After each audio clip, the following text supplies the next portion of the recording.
What's up, guys? Welcome to More Than Hoops podcast. To the left of me, I have Coach Matt Donaldson. This is our expert. To my right of me, I have CJ Meredith. This is one of my teammates. So today, basically the podcast, we're going to be talking about why is weight training important for a college athlete. And let's go ahead and talk. So we're going to go with you first, man. So why do you think weight training is important for a college athlete? I think there's like three really big reasons why it's important for a college athlete. Okay. The first one's kind of the obvious one that everyone thinks of. It's improving athletic performance. So like jumping higher, sprinting faster, those kind of things. I think the most important one, though, is injury prevention. So when we're doing our weight training, like we want to improve performance, but the biggest thing is to try to keep guys healthy and on the court. So I would see that kind of as our main goal with strength training, is to keep your career long and keep you healthy.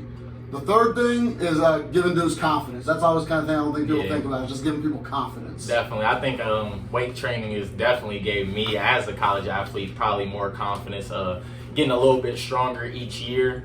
I definitely also think it helps with keeping us from being injured more. I think it helps a lot on that type of range, but I'm gonna let CJ go ahead and talk about how he feels him being a college athlete. So I like what Matt said about confidence. It feels good to see results go up on paper. You look good, you feel good, you play good. I like that.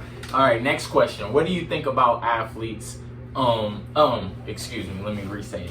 What do you think about athletes who think lifting messes up their performance? Now, we have this talk all the time with some, we, as a college athlete myself, walking around campus, having teammates, and some guys always be like, playing basketball, well, lifting messes up my shot, lifting makes me tired, hurts my knees, makes me slower, this, that, the other, as you gain weight. So what can you say? Yeah, I think you see that a lot now, but I think it's kind of going away. The easiest answer to that is to just look at the highest level. Look at the NBA. They're hiring 3 to 5 strength coaches per team, and you got guys like LeBron putting over $1 million a year into his body. Like, when you look at guys at the highest level, I can't really find any that aren't doing some kind of training at that level. So, when high school or college kids are worried about their shot, I'm just like, look at the NBA and tell me what you see. Yeah. I think it's also like, you're lifting, but like you also got to take care of your body, like recovering and stuff. You got to like put time into that too. So like if you're sore, like legs are hurting, maybe, take an ice bath, drink a lot of water. So you're looking at it more so on the recovery side. Yeah, you feel like it doesn't really mess up. If you're sore or you're complaining about being this, then you should look into more recovery. You got to take care of your body in multiple ways. Sure. Next question. What would be your advice to athletes, since you being the expert, what would be your advice to athletes who want to gain weight / lose weight? Okay, the first thing I would recommend is maybe finding an expert. There's lots of stuff on Google. You can go out there and research for yourself, but the best thing to do to kind of keep yourself accountable is find a strength coach or a nutritionist, someone reputable in your area. I would get in touch with them and kind of get it started from there. What about you, being an athlete during college? I'm going to word the question for you different. Let's just say you're in season, your weight is kind of high from the off season. What do you do to lose weight, or do you look to maintain the weight that you put on during the season?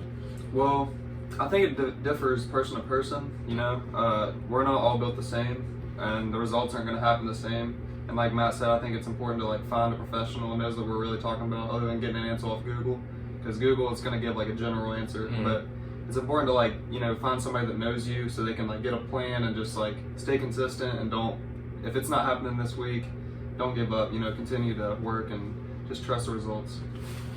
Why did you choose to be a weight coach at the collegiate level?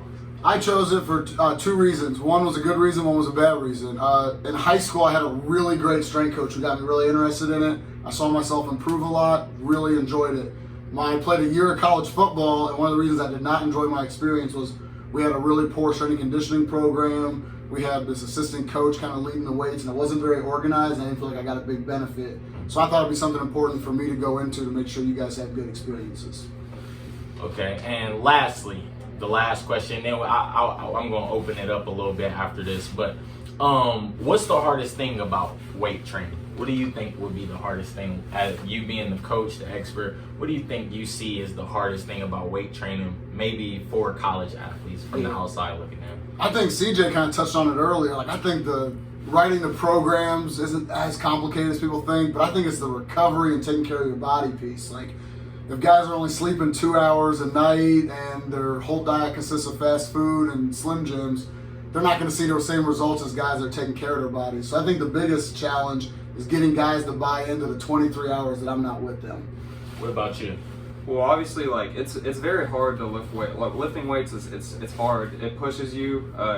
As much as it's physical, I think it's just as much mental. You know, whenever you're like, especially if you're really trying to work hard and like pushing your limits, it can get tough at times. And I think it's just important to just, you know, realize that if you don't stop, you'll see results. But if you're comfortable, you're not gonna get the results that you want. You know, you just gotta push yourself. Definitely, I like where you touched on that about the comfortable part.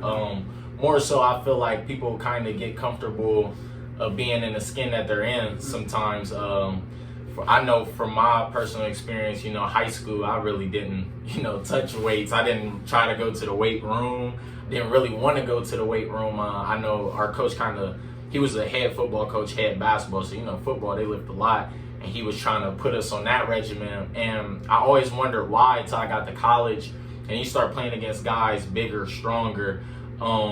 Being able to have weight on you, you could last a little bit longer in games. It helps you out a lot longer in the long run, I should say. But for the most part, for me, I think it's more so like consistency. Like if you stay with it for something, just like basketball. You shoot the same shot, it becomes muscle memory. You be consistent in the weight room, you'll see progress. But I think it has patience, consistency.